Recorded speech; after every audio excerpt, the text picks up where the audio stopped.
Gelar perkara kembali untuk Anda. Tindak pidana perdagangan orang dengan modus penyalur migran ilegal telah lama terjadi. Kejahatan sistemik ini menyasar calon korban dari berbagai kalangan. Terakhir, dalam kasus Myanmar, para korban bahkan dari kalangan berpendidikan. Apa yang membuat mereka tertipu dan akhirnya menjadi imigran ilegal? Berikut ulasannya untuk Anda.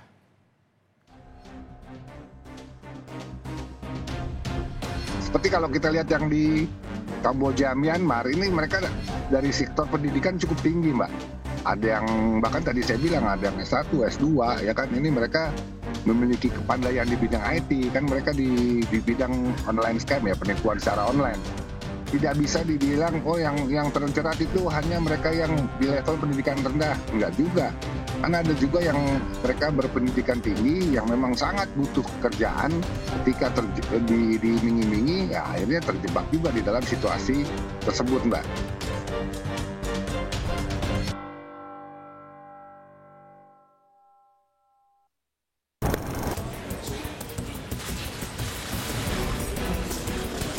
Maraknya kasus tindak pidana perdagangan orang membuat pelakunya semakin menggeliat tatkala besarnya peluang dalam menjaring korban.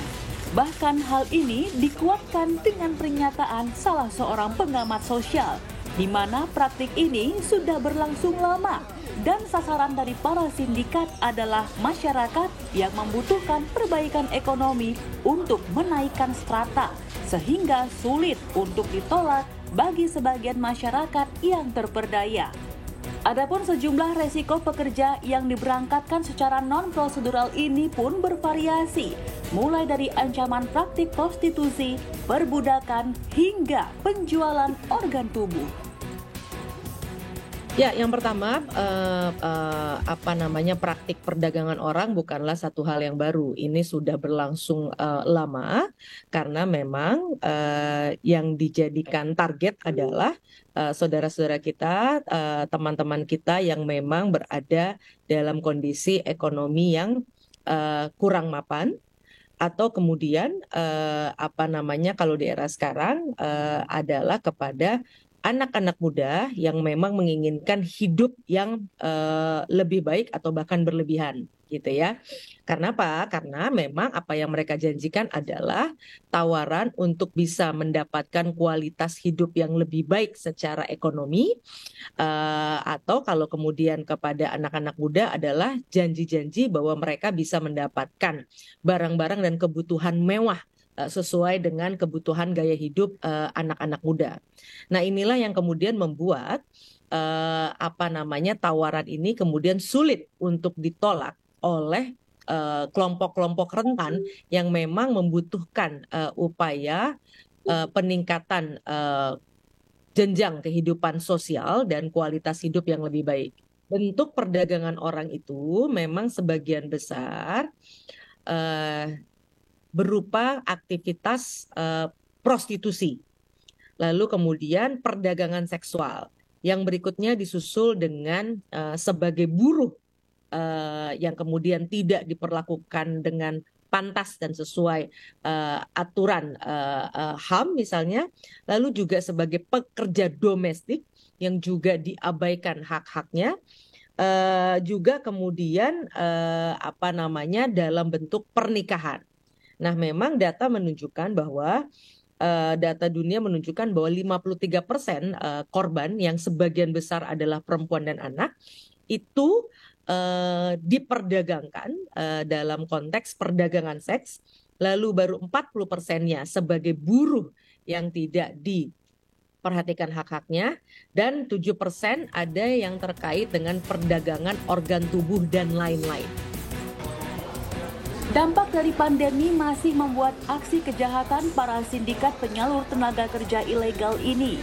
Menurut kriminolog Ruli Herdita, adapun lonjakan kasus mencapai 62,5% pada tahun 2021 lalu, yang berpeluang mengalami peningkatan. Faktor kemiskinan dan minimnya lapangan kerja di dalam negeri menjadi faktor utama menyuburkan kasus tindak pidana perdagangan orang ini. Ya, pada dasarnya ya si pelaku itu sudah merancang gitu ya dengan berbagai modus operandi, gitu ya, untuk bisa menarik, gitu ya, menarik calon korban, gitu ya, untuk bisa mengikuti, gitu ya, apa yang dia rencanakan, gitu ya. Selain itu, karena faktor kemiskinan tadi, ya, minimnya lapangan pekerjaan, ekonomi sulit, gitu ya, kemudian masalah kemiskinan, sehingga kelompok masyarakat yang demikian tadi ya, tentu akan lebih mudah untuk tergiur, gitu ya. Lebih mudah untuk tergiur untuk menerima berbagai macam tawaran yang merupakan modus operandi daripada pelaku tindak pidana perdagangan orang ini, gitu ya. Jadi kombinasi di antara keduanya. Ya. Kemudian seberapa masif para pelaku memainkan perannya? Tentu kebetulan saya membaca juga ya data dari International Organization for Migration ya, dari IOM gitu. Jadi tercatat ada lonjakan gitu, sekitar 62,5% dibandingkan tahun sebelumnya. Itu tahun 2021 ya. Dan pada masa pandemi COVID-19 itu berdasarkan data dari organisasi internasional for migration tersebut gitu, itu mengalami peningkatan. Tim gelar perkara juga berbincang secara daring dengan Direktur Bina Penempatan dan Perlindungan Pekerja Migran Indonesia atau P2PMI Rendra Setiawan. Dirinya menjelaskan para pelaku tidak hanya bergerilya di dunia nyata, membuai korban dapat bekerja dan tinggal di luar negeri dengan keuntungan besar. Alhasil, korban yang terjerat pun tidak hanya berasal dari masyarakat yang minim pendidikan, namun juga para akademisi. Maraknya ini kan banyak penyebab ya, banyak hal yang menjadi pemicu terjadinya tindak pidana perdagangan orang. Salah satunya adalah mungkin di sini banyak sekali setelah COVID-19, banyak sektor-sektor pekerjaan yang tutup. Sehingga banyak pencari kerja yang mengadu nasib, yang mencari harapannya ke luar negeri. Namun terkait dengan hal tersebut, banyak sekali para oknum ataupun pelaku-pelaku yang mencari kesempatan hal tersebut, sehingga mereka memberi iming-iming, merayu, bahkan menampilkan beberapa iklan di medsos yang memang tidak bisa dipertanggungjawabkan, sehingga banyak sekali para pencari kerja luar negeri yang tertipu. Nah, ini tanggapan kami bahwa hal ini harus cepat diselesaikan sehingga tidak mengganggu proses penempatan pekerja migran Indonesia yang secara prosedural. Seperti itu, Mbak. Oke, Pak. Nah, kemudian mereka yang teriming-imingi, Pak, atau calon korban ini yang rentan terjerumus dalam modus ini, kira-kira yang seperti apa, Pak? Ini ada berbagai level ya. Seperti kalau kita lihat yang di Kamboja, Myanmar, ini mereka dari sektor pendidikan cukup tinggi, Mbak. Ada yang bahkan tadi saya bilang ada yang S1, S2, ya kan, ini mereka memiliki kepandaian di bidang IT, kan mereka di bidang online scam ya, penipuan secara online. Paling tidak mereka memahami banget terkait dengan sistem informasi, yang artinya mereka paham terkait dengan mengoperasionalkan sistem online ataupun komputer secara online. Karena ini level-level yang kalau saya bilang cukup edukasi ya, mereka memiliki tingkat pendidikan yang cukup tinggi. Tetapi ada juga yang mereka tidak sekolah.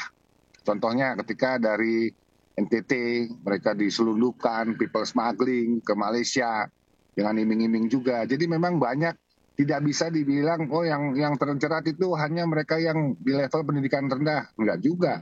Karena ada juga yang mereka berpendidikan tinggi yang memang sangat butuh kerjaan, ketika diiming-imingi ya akhirnya terjebak juga di dalam situasi tersebut, Mbak. Direktur P2PMI ini juga menegaskan agar masyarakat tidak mudah percaya dan lebih waspada dengan sejumlah iming-iming menggiurkan yang ditawarkan penyalur. Bila perlu, lakukan pengecekan kepada pihak Dinas Tenaga Kerja mengenai informasi agen penyalur tenaga kerja migran untuk menghindari hal-hal yang tidak diinginkan. Nah, kemudian apa yang harus diwaspadai, Pak, kalau seperti itu, Pak? Nah, ini yang perlu diwaspadai adalah yang pertama, masalah informasi, Mbak. Ketika kita mendapatkan informasi, kita harus benar-benar memastikan bahwa informasi yang kita terima ini adalah informasi yang valid dan benar. Bagaimana caranya? Mereka ini kan ada dinas tenaga kerja di wilayahnya masing-masing, ya kan? Atau bisa juga bertanya melalui hotline di dinas tenaga kerja maupun layanan terpadu satu atap. Mereka bisa tanyakan ke sini, apakah ini informasi ini benar atau tidak? Biar nanti pemerintah yang bertanggung jawab terhadap informasi tersebut. Kita bisa melacak. Iya kan, melacak ke negara penempatan, kemana kita bisa langsung mengontak perwakilan, apakah informasi atau pekerjaan atau lowongan yang ditawarkan ini benar atau tidak. Kasus dari tindak pidana perdagangan orang ini masih kerap sekali terjadi dikarenakan besarnya sepak terjang dari sang pelaku dan juga dari para korban yang sangat mudah diiming-imingkan dari keuntungan besar yang diberikan kepada mereka. Dalam hal ini pihak dari pemerintah seperti Kementerian Tenaga Kerja dan Transmigrasi serta dari pihak kepolisian tengah mengusut kasus lebih dalam. Dalam hal ini mereka juga memberikan imbauan kepada masyarakat agar jangan mudah tergiur terkait dari iming-iming yang diberikan oleh pelaku terkait dalam prosedur penyalahgunaan dalam bekerja secara ilegal. Intan Ashar, Muhammad Andika, Kompas TV Jakarta.